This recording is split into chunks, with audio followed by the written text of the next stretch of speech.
ਵੀ ਜਿਹੜਾ ਸਿੱਖ ਹੋ ਕੇ ਸਿੱਖ ਨੂੰ ਮਾਰਦਾ, ਮਾਰਾ ਕਹਿੰਦੇ ਵੰਸ਼ ਘਾਤ ਕਰਨਾ ਨਹੀਂ, ਇਹ ਨਹੀਂ ਸਿੰਘਨ ਕੀ ਰੀਤ। ਵੰਸ਼ ਘਾਤ ਆਪਣਿਆਂ ਨੇ ਆਪਣਿਆਂ ਨੂੰ ਮਾਰਨਾ, ਆਪਣਿਆਂ ਨੇ ਆਪਣਿਆਂ ਦੀ ਕਿਰਦਾਰ ਕੁਸ਼ੀ ਕਰਨੀ। ਇਹ ਮਾਰਾ ਕਹਿੰਦੇ ਮੇਰਾ ਸਿੱਖ ਨਾ ਕਰੇ, ਝੂਠ ਨਾ ਬੋਲੇ।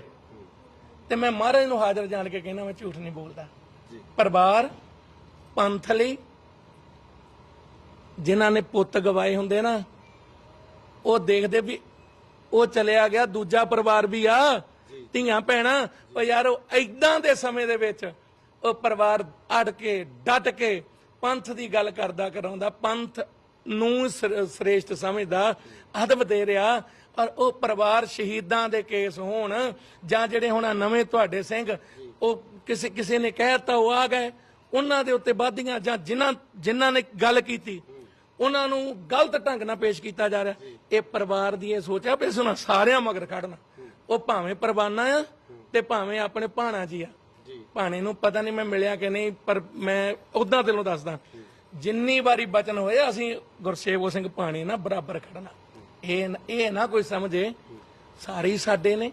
ਬਾਕੀ ਜਿਹੜੀ ਨਾ ਚੌਧਰ ਆ ਜਾਂ ਜਿਹੜਾ ਚੌਧਰ ਦੇ ਭੁੱਖਿਆਂ ਨੂੰ ਬੰਨ ਕੇ ਬਾਂਗ ਮਸੰਦਾ ਸਾੜੋ, ਇਹ ਸਾਡੇ ਵੱਡਿਆਂ ਦੇ ਬੋਲਿਆ। ਚੌਧਰ ਦੇ ਭੁੱਖਿਆਂ ਨੂੰ ਬੰਨ ਕੇ ਬਾਂਗ ਮਸੰਦਾ ਸਾੜੋ। ਤੇ ਗੱਲ ਸੁਣੋ, ਹੁਣ ਕੱਲ ਨੂੰ ਕਹਿਣਗੇ ਜੀ ਫਲਾਨਾ ਧਮਕਾਨਾ ਗੁਰੂ ਗੋਬਿੰਦ ਸਿੰਘ ਨੇ ਉਹ ਸਾੜੇ ਕਿ ਨਹੀਂ? ਪਹਿਲਾਂ ਉਹਨਾਂ ਤੇ ਦਹੀਂ ਪਵਾਇਆ। ਉਹ ਜਿਹੜੇ ਉਹ ਐਵੇਂ ਸਿੱਧੇ ਥੋੜੀ ਸਾੜੇ ਆ, ਦਹੀਂ ਪਵਾ ਕੇ ਕੁੱਤਿਆਂ ਤੋਂ ਤੜਵਾਏ। ਹੁਣ ਮੈਨੂੰ ਤੁਹਾਨੂੰ ਸਾਨੂੰ ਸਭ ਨੂੰ ਪਤਾ ਹੋਣਾ ਚਾਹੀਦਾ ਅਸੀਂ ਮਸੰਦਾਂ 'ਚ ਖੜਨਾ ਕਿ ਗੁਰੂ ਗੋਬਿੰਦ ਸਿੰਘ ਦੇ ਪੁੱਤਰਾਂ 'ਚ ਖੜਨਾ। ਸਭ ਤੋਂ ਵੱਡੀ ਦੁਚਿੱਤੀ ਜਿਹੜੀ ਹੈ ਪੰਥ ਵਾਸਤੇ ਜਾਂ ਆਮ ਲੋਕਾਂ ਵਾਸਤੇ ਇਹ ਹੋਈ ਖੜੀ ਆ ਕਿ ਆਖਰ ਦੀਪ ਸਿੱਧੂ ਦੇ ਜਿਹੜੀ ਜਥੇਬੰਦੀ ਬਣਾਈ, ਜਿਹੜੀ ਜਥੇਬੰਦੀ ਵਾਸਤੇ ਲੋਕਾਂ ਨੂੰ ਖੜੇ ਕੀਤਾ, ਉਹ ਅਸਲ ਜਥੇਬੰਦੀ ਦਾ ਅਗਵਾਈ ਕੌਣ ਕਰ ਰਿਹਾ, ਉਹਦਾ ਆਗੂ ਕੌਣ ਹੈ?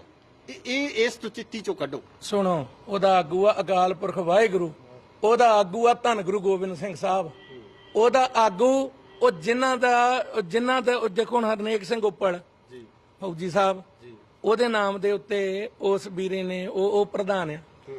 ਹੁਣ ਤੁਸੀਂ ਹੋਰ ਪ੍ਰਧਾਨ ਬਣਾ ਰਹੇ, ਉਹਨੂੰ ਪੁੱਛਿਆ ਵੀ ਨਹੀਂ, ਉਹਦੇ ਬਚਨ ਆ ਗਿਆ ਸਾਹਮਣੇ ਨਾ। ਹੁਣ ਗੱਲਾਂ ਬਹੁਤ ਆ। ਮੈਂ ਫਿਰ ਵੀ ਇੱਕ ਗੱਲ ਕਹਿਣਾ, ਅਸੀਂ ਚਾਹੁੰਦੇ ਨਹੀਂ ਖਲਾਰਾ ਪਵੇ।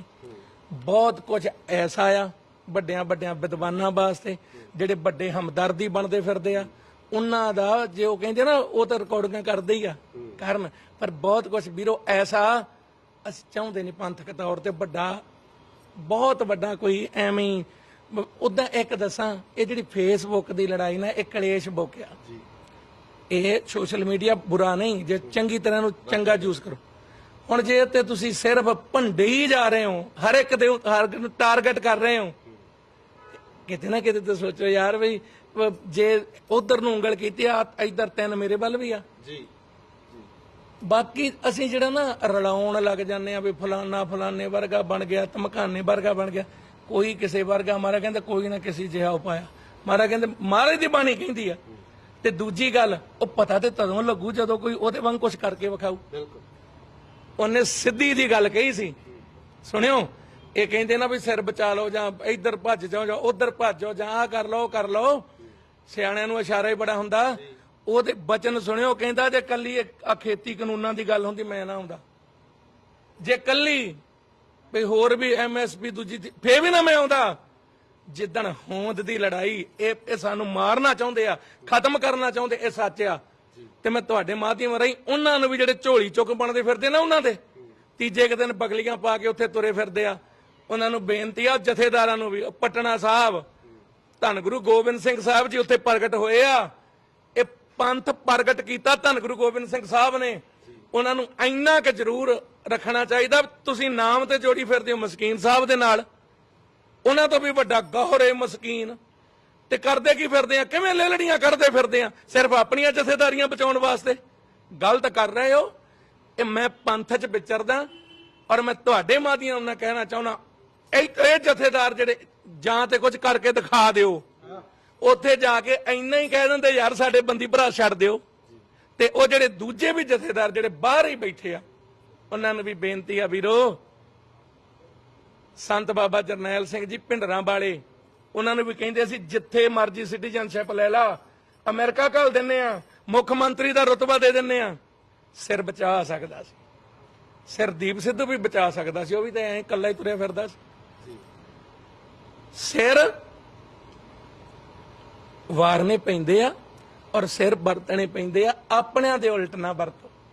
ਜਿਹੜਾ ਆਪਣਿਆਂ ਦੇ ਉਲਟ ਚੱਲ ਰਿਹਾ ਨਾ, ਜਿਨ੍ਹਾਂ ਨੂੰ ਆਪਣੇ ਯਾਰ ਐਡਾ ਕੀ ਪਰਿਵਾਰ ਨੇ ਵੀਰਦੀਪ ਸਿੱਧੂ ਦੇ ਨੇ ਗੁਨਾਹ ਕਰਤਾ ਵੀ ਆਪਣਾ ਉਹ ਪਿਆਰਾ ਪੁੱਤਰ ਜਿਹੜਾ ਸਾਰਿਆਂ ਨੂੰ ਇੰਨਾ ਪਿਆਰ ਕਰਦਾ ਸੀ, ਬਿੰਦੇ ਝੱਟੇ ਕਦੇ ਇੱਥੇ ਆ ਕਦੇ ਉੱਥੇ ਜਾ, ਔਰ ਉਹ ਬੱਚਾ ਜਿਹਨੇ ਪੰਥ ਲਈ ਇੰਨਾ ਕੁਝ ਇੰਨਾ ਭੰਡਾਰਾ ਬਖਸ਼ ਦਿੱਤਾ, ਜਿਨ੍ਹਾਂ ਨੂੰ ਨਹੀਂ ਵੀ ਹੁਣ ਕਿਉਂਕਿ ਕਿਤਾਬਾਂ ਸਾਰੇ ਥੋੜੀ ਪੜ੍ਹਦੇ ਆ, ਉਹ ਲਾਅ ਵੀ ਪੜਿਆ ਹੋਇਆ ਸੀ, ਉਹਨੇ ਮਹਾਰਾਜ ਵਾਲਾ ਵੀ ਲਾਅ ਪੜਿਆ, ਜਿਹੜਾ ਕਾਨੂੰਨੇ ਕੁਦਰਤ ਉਹ ਵੀ ਪੜਿਆ, ਉਹ ਬਹੁਤ ਪੜਦਾ ਸੀ। ਉਹ ਜੇ ਕੋਈ ਬਚਨ ਆ ਜਾਂਦਾ ਸੀ ਨਾ ਉਹਦੇ ਤੇ ਵਿਚਾਰ ਕਰਦਾ ਸੀ। ਔਰ ਮੈਂ ਇੱਕੋ ਹੀ ਬੇਨਤੀ ਕਰਦਾ, ਕਹਿਣਾ ਨਹੀਂ ਸੀ ਚਾਹੁੰਦਾ ਜੇ ਮੈਂ ਕਹਿ ਰਿਹਾ, ਤੁਸੀਂ ਵੀਰੋ ਆਪ ਹੀ ਉਹਦੇ ਨਾਮ ਨੂੰ ਪਿੱਛੇ ਪਾ ਰਹੇ ਹੋ। ਇਹ ਗੱਲ ਚੰਗੀ ਨਹੀਂ ਲੱਗਦੀ। ਜੇ ਪਿਆਰ ਕਰਦੇ ਹੋ ਨਾ ਫਿਰ ਰੁਤਬਿਆਂ ਮਗਰ ਨਾ ਭੱਜੋ।